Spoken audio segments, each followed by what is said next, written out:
નમસ્કાર દોસ્તો, વિડીયોમાં ફરી એક વખત તમારું સ્વાગત કરું છું. શું વખાણ કરું ભારતીય જનતા પાર્ટીના કે જે 30 વર્ષથી ગુજરાતની અંદર ભજીયા તળી રહી છે. ભજીયા તળતી હોય એવું જ લાગે છે. જો જનતાલક્ષી કામો કર્યા હોત તો આજે જે એ લોકોએ મુહિમ ઉપાડી છે કદાચ એ કામ તો કરવું જ ન પડે. લોકોના ઘરે ઘરે જવાનું, આજીજી કરવાની કે ભાઈ તમે ભારતીય જનતા પાર્ટીમાં જોડાવ, અમારે અંધભક્તોની થોડી કમી છે, ગોબર ભક્તોની થોડી કમી છે, ખુરશીને ગાભા મારવા વાળું કોઈ રહ્યું નથી, એટલે ભારતીય જનતા પાર્ટીમાં જોડાવ, તમે સભ્યપદ સ્વીકારો. પણ સાલું બને છે એવું કે જનતાએ જાગૃત બની ગઈ, જનતાને ખબર પડી ગઈ કે આ ચોર ચપાટા લુચ્ચા લફંગાઓની પાર્ટીમાં જોડાવું એના કરતા તો ભાઈ દૂર રહેવું સારું. ગામની ગાયરો તો ન ખાવા મળે, આમાં જોડાયા પછી તો ગામની ગાયરો ખાવી પડે, એમના નેતાઓને ગાયરું ખાવી પડે, તો આ કાર્યકર્તાઓને સભ્યને એની તો કેવી હાલત થાય તમે વિચાર કરો. હવે મારે આજે એક વાત કરવી છે. એક મેં કિસ્સો સાંભળ્યો કાલે પેપરની અંદર. વિસાવદર તાલુકાનું કંઈક ગામ છે. હવે એક બેનને કૂતરું કરડી ગયું હતું. હવે એ કૂતરું કરડી ગયું એટલે એમના ઘરના સભ્ય ઇન્જેક્શન લેવા માટે પહોંચ્યા. હવે ઇન્જેક્શન લેવા માટે મેડિકલ પહોંચ્યા એટલે મેડિકલ હોય કે પછી હોસ્પિટલ હોય, મેં બહુ આમ ડિટેલમાં નહીં વાંચેલું, હું પોસ્ટ મૂકું છું, તમે વાંચી લો. એ ઇન્જેક્શન લેવા માટે પહોંચ્યા તો એમને એવું કહેવામાં આવ્યું કે તમને ઇન્જેક્શન મળશે પણ તમારે ભારતીય જનતા પાર્ટીના સભ્ય બનવું પડશે.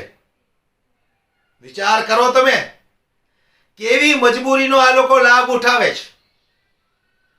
એમના ઘરના મહિલાને કૂતરું કરડ્યું છે, એમની માટે ઇન્જેક્શન લેવા જાય છે તો એમને પ્રેશરાઇઝ કરવામાં આવે છે કે ભાઈ તમારે અમારી ભ્રષ્ટ પાર્ટીમાં જોડાવવું પડશે.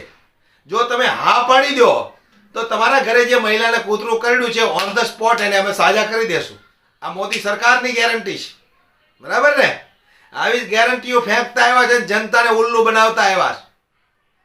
હે એટલે હું કહેવા માંગુ છું, જેટલા લોકોને ખુરશીને ગાભા મારવાનો શોખ હોય ને એવા લોકો ઓટીપી આપતા રહેજો.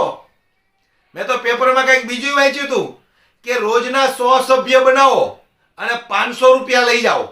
લે, આ લોકોએ રોજગાર આપ્યો. બધા કહેતા હતા ને ગુજરાતની અંદર સરકાર કોઈને રોજગાર નથી આપતી, તો આ રોજગાર છે. લ્યો, ચોંટી પડો,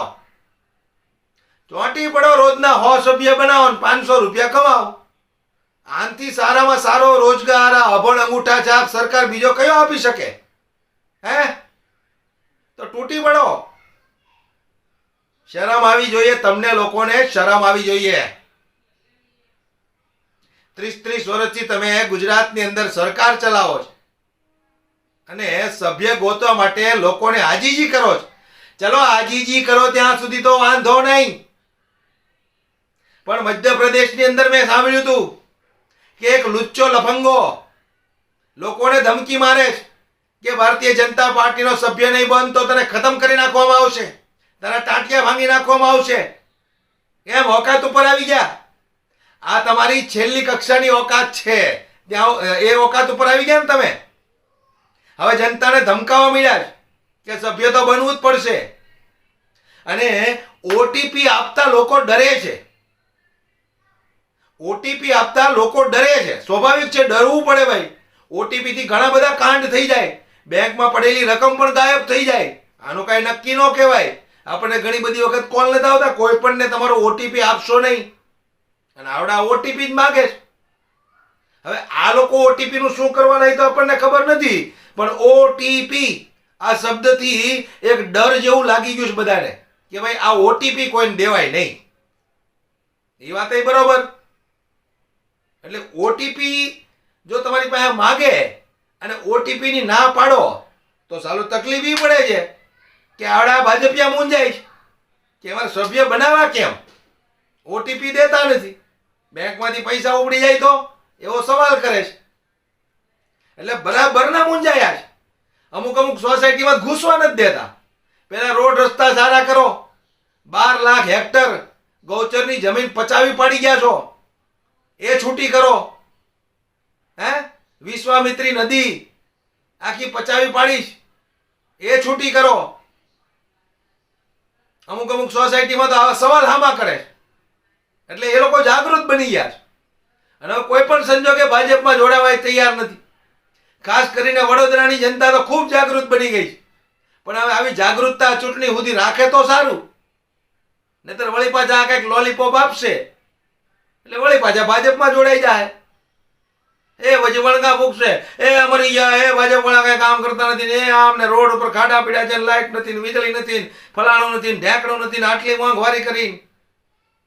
આવા બધા રોદણા ન રોવો હોય તો ખાલી બટન દબાવતી વખતે ધ્યાન રાખો. શું એનું કહેવા માંગુ છું, એ અંધભક્તો, તમારા આકાને આટલી બધી તકલીફ પડી ગઈ કે સભ્ય બનાવવા માટે ટાર્ગેટ આપવા માંડ્યા છે. 10 કરોડ લોકોને ભારતીય જનતા પાર્ટીના સભ્ય બનાવવાના છે. 10 કરોડ લોકોને. વિચાર કરો તમે. તમને લાગે છે કે પૂરા ભારતની અંદર 10 કરોડ અંધભક્ત હશે કે એનાથી વધારે હશે? તમારું શું કહેવું મને કોમેન્ટ બોક્સમાં જરૂર જણાવજો. મને એવું લાગે છે કે હવે લોકો જાગૃત બનતા જાય છે એટલે તો 400 માંથી 240 આવી ગયા. આ જાગૃત ન બન્યા હોત તો 400 માંથી 240 કેમ આવે? ડિમાન્ડ હતી 400 ની, 240 એ માંડ માંડ આવી.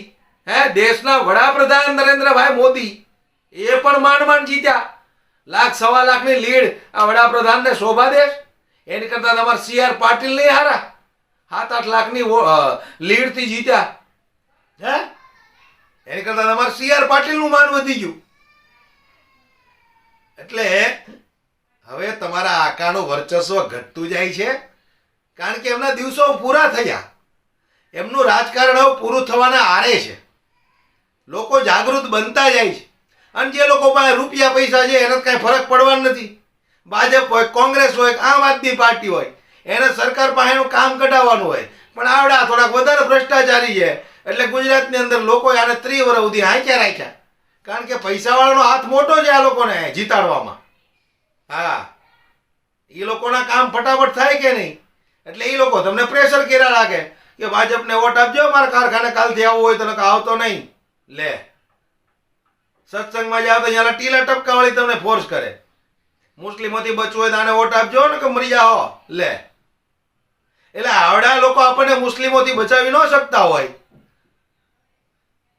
તો આ સરકારને આપણે કરવી શું? અમારી સુરક્ષાની જવાબદારી તો સરકારની છે. જો તમે નો બચાવી શકતા હો અમને તો અમારે તમને હું ગુડવી છે? હે, તમને વોટ આપીને અમારે મરવું છે? હાલી નીકળ્યા છો. કોઈથી અમને કાંઈ ડર નથી ભાઈ.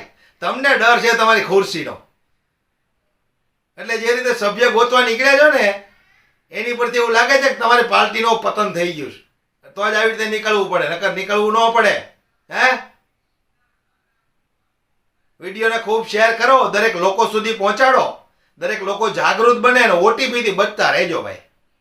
આ મારો સીધો ને ચટ સવાલ છે કે OTP થી બચતા રહેજો.